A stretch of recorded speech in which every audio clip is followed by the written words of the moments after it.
Hey, welcome back. If it's your first time, welcome. And I hope that you get a lot out of this episode and continue to be a listener. I appreciate every one of you who listens to the show. It means a lot for me to put this out and to give you the resources that I do through the newsletter, as well as what's on the landing page for MySolopreneurLife.com. Now, this episode, I want to focus on being an introvert and being a successful salesperson. Sales introvert, maybe? Introvert? I don't know. We could probably have some fun with that.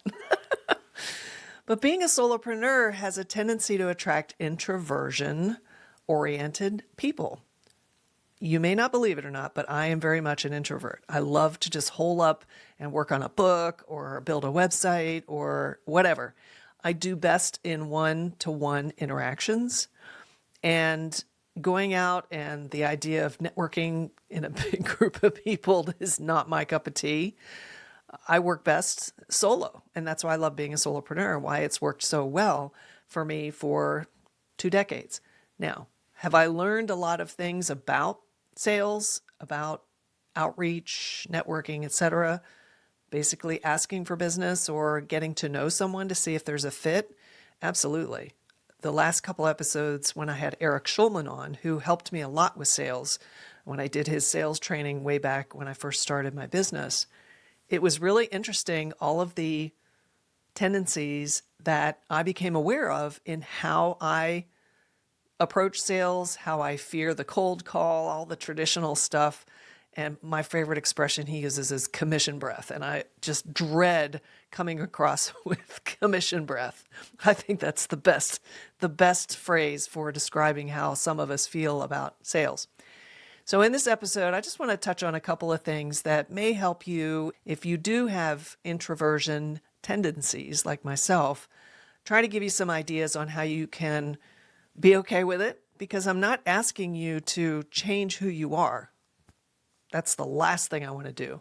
If anything, I want to help you lean into your strengths and see that there are successful ways to go about what normally we would all think would be great for extroverts, but actually introverts are much better at it, quite frankly, if they get out of their own way and their own limiting beliefs. So we're going to talk about that in this episode. You're going to love it.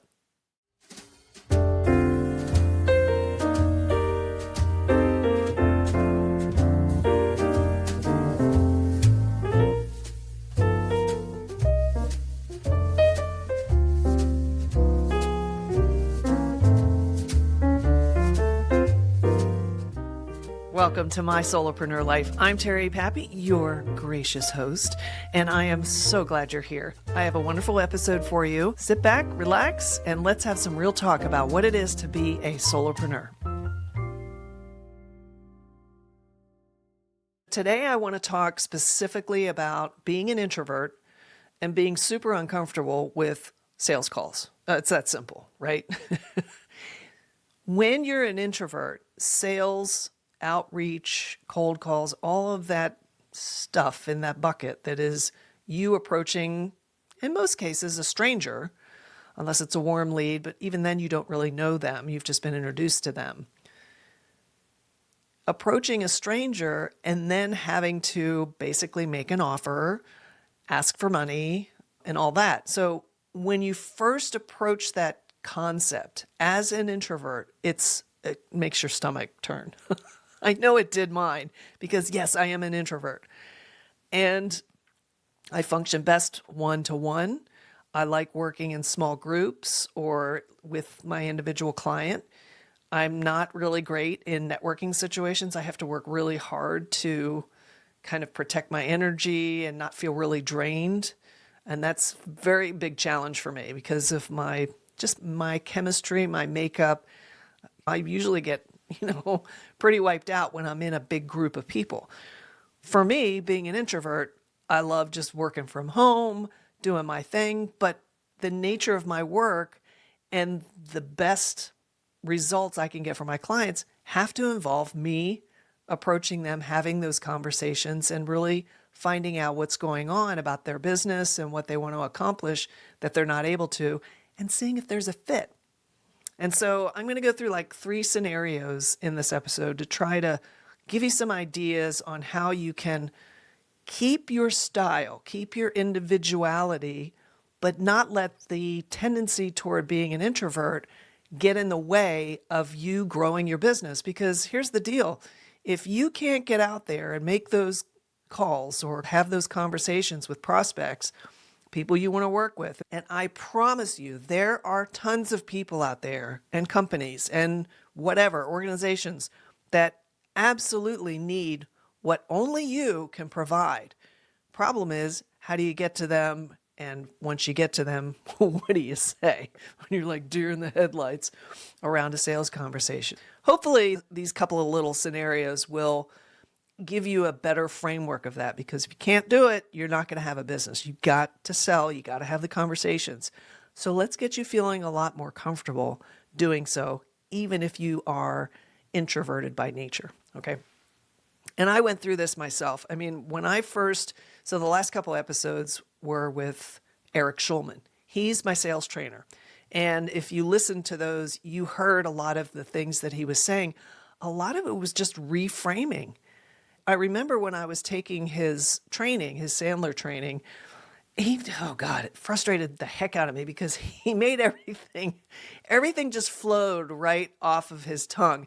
But whenever I would try to do something when he would role play, and role playing was so helpful for me because I actually got to be in that situation where he'd be like, so Terry, if you did this, what would you say? Well, I'd probably say, he made everything so easy, but yet when I would go to make that call or that outreach or whatever, and when I did it back then, it was so long ago when I was first starting out, I used the phone. Like, we didn't have the power of all the digital resources that we have today. I mean, social media was still kind of figuring itself out, and that's just it wasn't really the norm. Yeah, we had email and everything, but I mean, it was like me picking up the phone and calling somebody. Oh my God, that was like, I would have rather had my tonsils out than have to do that. I resisted it so much, but I had so many limiting beliefs, and I needed the reframes that he gave me that made me so much more comfortable about it. So today, the way I approach it as an introvert is I know that I work best one-to-one. I know that when I'm able to have a very focused decision-making conversation with the decision maker. So the goal is to get to a decision. The goal is to understand if there's a fit. And then the goal is also to let them know it's okay to say no. These are all things that Eric talked about in the recent episodes. So go back and listen to it if you haven't already. Really good stuff. Now I'm so much more comfortable. And most of my business, I will say at this more mature stage of my business, that I get a lot of organic referrals. Now, do I run my business on that? I mean, that's a whole different thing altogether. Okay. So, but at this stage of where I'm at, I have sufficient work and sufficient relationships. And plus I trust, here's the key ingredient, I trust that when I'm ready for another client, the client will appear. I know that's kind of airy-fairy, but it's just, I've been able to figure it out. So kind of letting the universe be like my salesperson is kind of part of the equation, but we'll save that for another time. Okay, so what I want to get through are these 3 scenarios. Now, the first scenario is the dreaded cold call. Let's say you have your website all set up, you have your calendar on there, and somebody out of the blue schedules time. And you're like, okay, I've got a person I don't know who wants to have a conversation with me. Well, the first thing that you might think of is, oh, I've got a sale, or, oh, here's an opportunity to work with somebody. Oh, this is great. This is a prospect. But here's the deal. You don't have anything yet.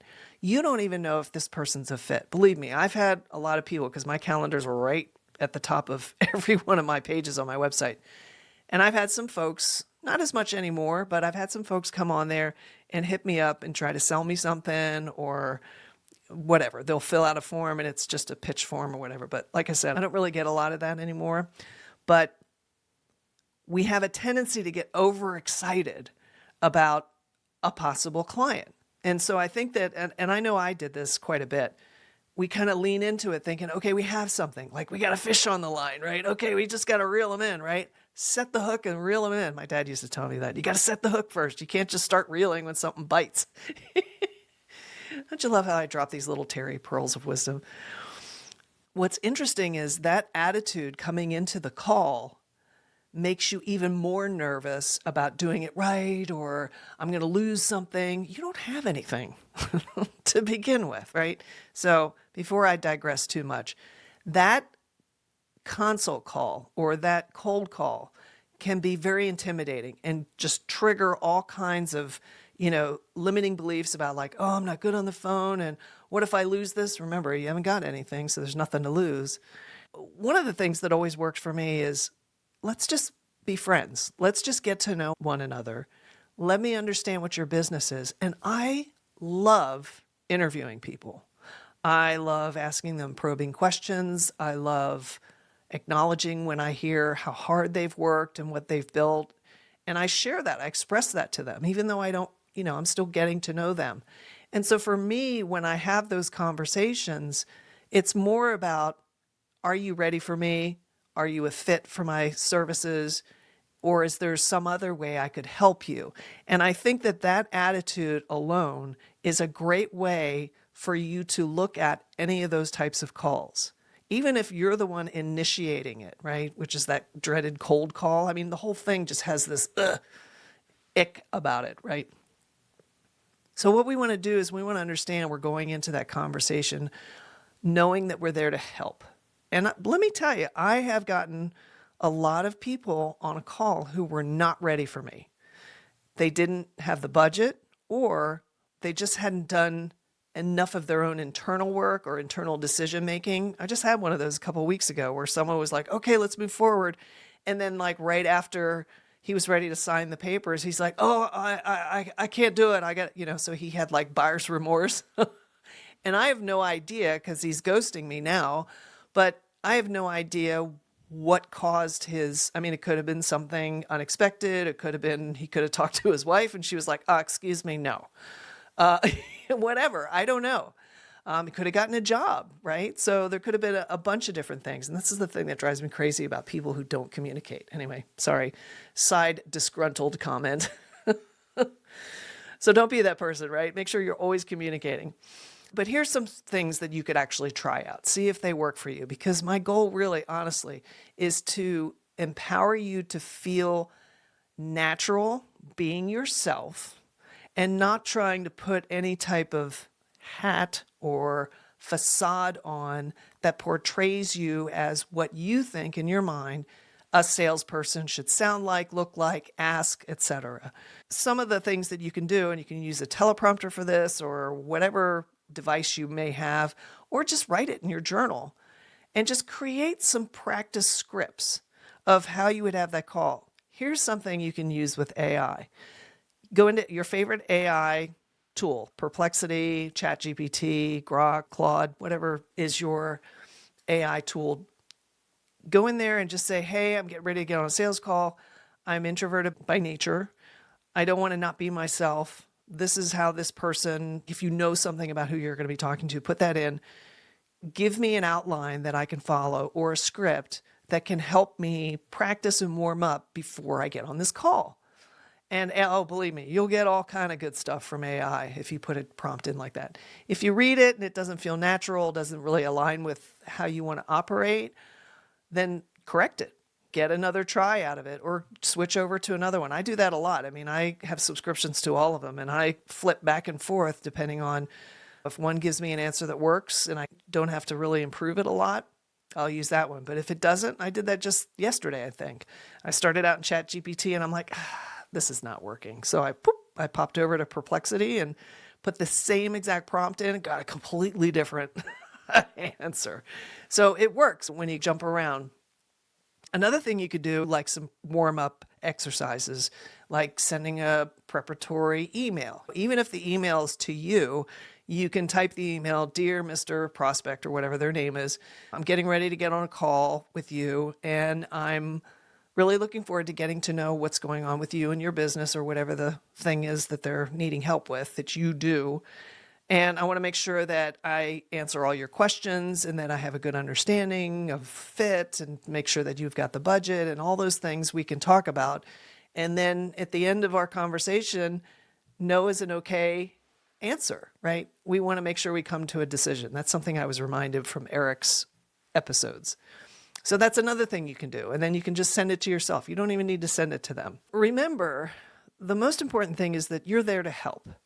And I don't even know if I finished the thought earlier when I was saying that I've had a lot of people that weren't fits, and I just offered suggestions. In fact, there was this one guy a long time ago, and he was complaining about how people weren't buying his one particular training program. And the reason they weren't buying it wasn't because of the money. It was because they weren't ready to be successful in that training. And so I suggested, why don't you create a gap product? And what I meant by that was create a product that gets them from not being ready to being ready. And that might just be something that's as simple as some education or a little bit of qualitative research to find out some things, or to get them in a better frame of mind to take advantage of the training and be successful with it. So he was like, oh, I never thought of that. And I'm like, imagine that. But I never charged the guy for it. I basically did my classic free consulting. But see, I made a friend, right? I got to know this person and his business. And it also gave me a great idea for offering something to other clients about creating, like I said, a gap product.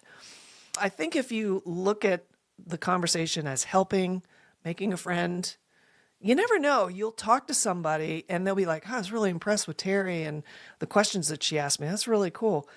In fact, my business got started by someone who saw the website I did for another client who was giving a presentation. And she asked, who did your website? And he's like, oh, Terry Bebby. And that person never reached out to me to do business with me, but they referred me. Which was the weirdest thing.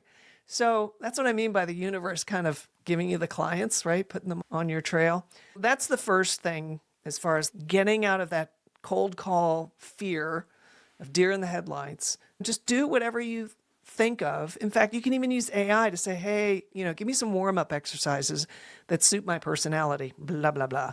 And then ask it to output those, and then whichever ones dance in your head, then just go ahead and do them and see if it helps. But I will tell you this, you will get more and more comfortable with these calls the more you have them. That's the, just like anything, working out, taking up a new exercise, learning a new software program.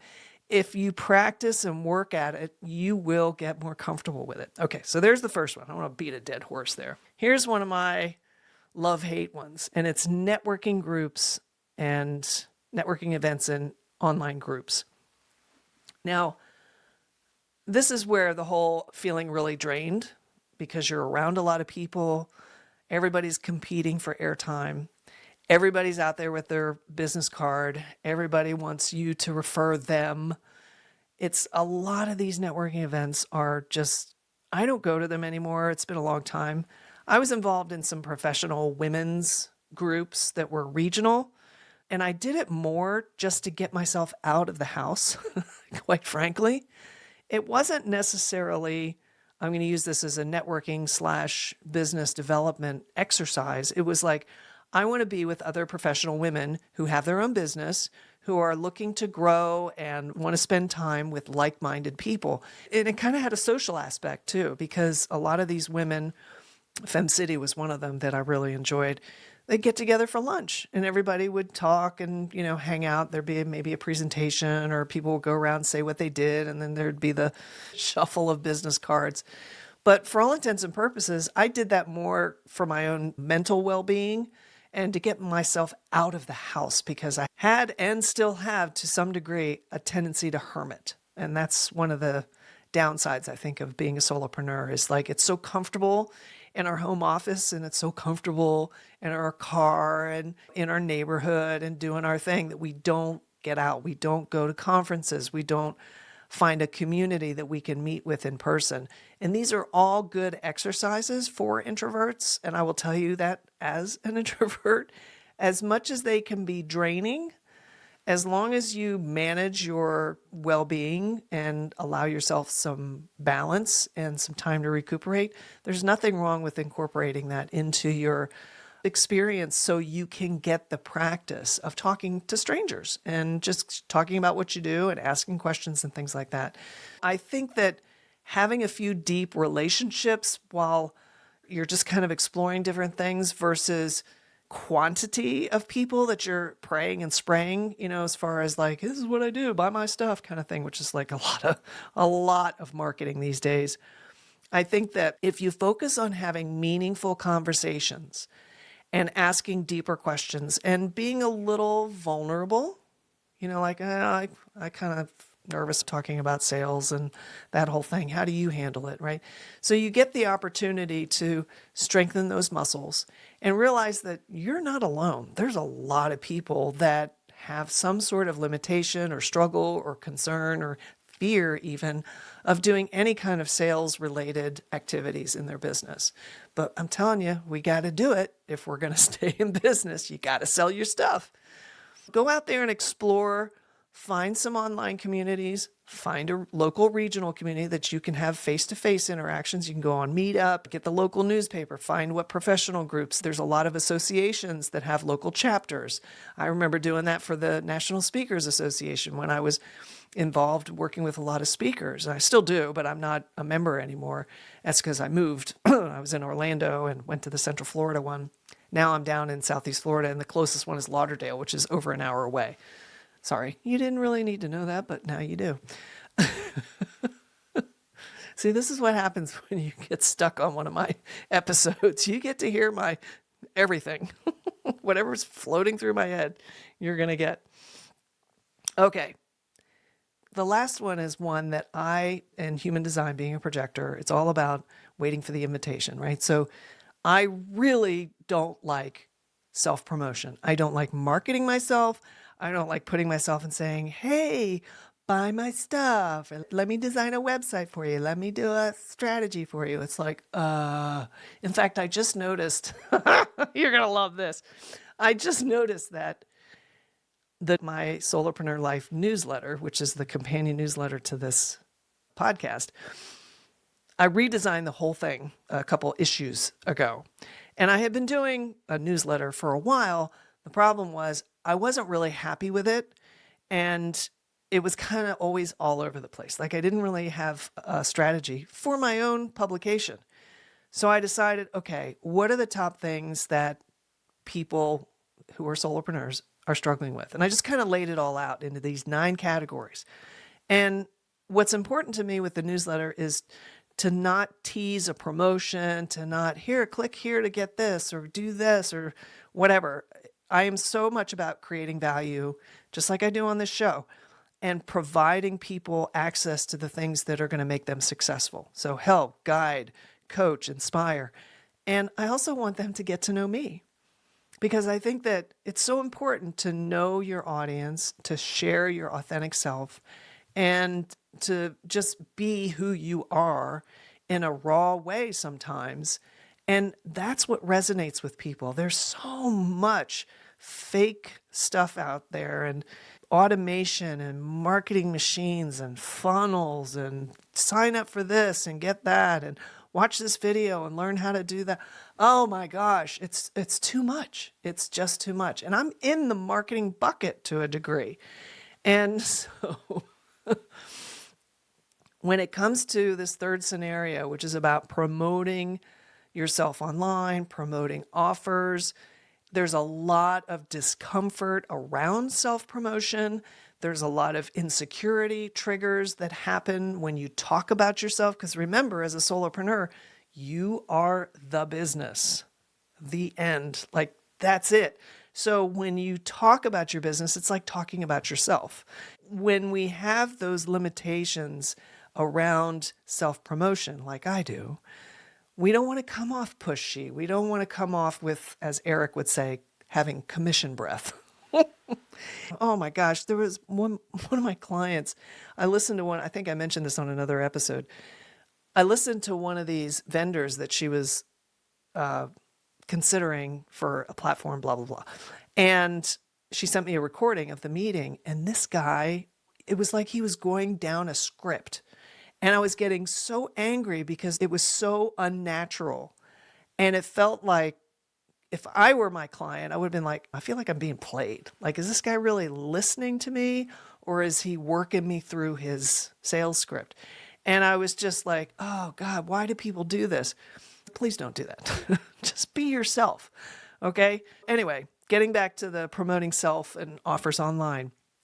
You definitely don't want to come across too pushy or whatever. And it's okay, because if you find different ways of talking about who you are, what you do, who you help, in a, like, I'm just sharing a story kind of way. I'm just talking about what I love about what my work is. I'm celebrating a client. There are other ways to bring in a conversation. It's not where you're necessarily being self-aggrandizing or look at me and peacocking and all that stuff. It's really about leaning into your strengths. Listen very carefully to your client's struggles and expand on those on a social media post or a blog post or your newsletter. Talk about these things because other people are going to be dealing with something similar. And it's also a great way for you to kind of showcase what you do by talking a lot about the problems that your clients have. And not in a pompous way, like I was saying, not like, hey, look at me, I'm great. But like, hey, I really get that this is a common problem. Just like I'm talking about in this podcast. Yes, you're an introvert, I'm an introvert, we all struggle with sales calls. Okay, let's just talk about what are some of the things we can do to get better at it. Leaning into your strengths and listening deeply to your clients and just offer them tailored solutions. Like, if you thought about this, like if you thought about a Gap product, right? When you're looking at the things that are calling up this resistance or these triggers, you definitely want to reframe those beliefs, those triggers, reframe them and say, remind yourself that selling helps. This is going to sound weird, but selling in an introverted way allows you to come across more intimate. Like I said, I love one-to-one conversations because to me, that's a level of intimacy because it's me and one other person. We're having a conversation. We're talking about their business. We're talking about what's going wrong. We're talking about things they're worried about. And that's almost like you have to have that sense of appreciation of the problems and the struggle that they're having. And if you come across with that sincerity and that level of appreciation, they're going to be much more responsive and receptive to what you have to offer, especially if it's packaged, and packaged is probably not the right word, but packaged in a caring, responsive, helpful suggestion or two. Share stories of who you've seen struggle. Share stories of how you worked with a particular client and what you realized you could improve to deliver a better result for them. Those are just 3 kind of scenarios and 3 areas of focus that often come up for introverts when it comes to sales conversations, whether they come to you as a warm lead, whether you're doing a cold outreach, whatever it is, it'll allow you to engage in sales successfully. And the more you do it, the more comfortable you're going to get with it. But look at me, 2 decades in, I still feel like I do too much free consulting. I still feel like I care so much about this person who needs my help that sometimes I forget to sell them, or make an offer or something. I'm always growing and learning myself. And even if somebody just has a conversation and we realize that, now's either not the time or the budget's not right, that we part friends. And I hope you're able to do that too, because it's so important that you get what you do and what you do so well out into the world. And the main way you're going to do that is through a sales conversation. Well, I know you're disappointed, but that's it for this episode. Listen, the great news is there's another one coming, so stay tuned. Anyway, I just want to make sure that you do the prompt. If this episode had a prompt, and you get that homework done because you're going to be a better solopreneur. How's that for a maternal finger shaking at you? Hey, listen, thanks so much for being here, for giving me time of your day, and, for taking it on. So if you want to learn more and stay connected with me, just head on over to MySolopreneurLife.com. Thanks a bunch. See you soon. That was pretty good. I think I'll keep that one.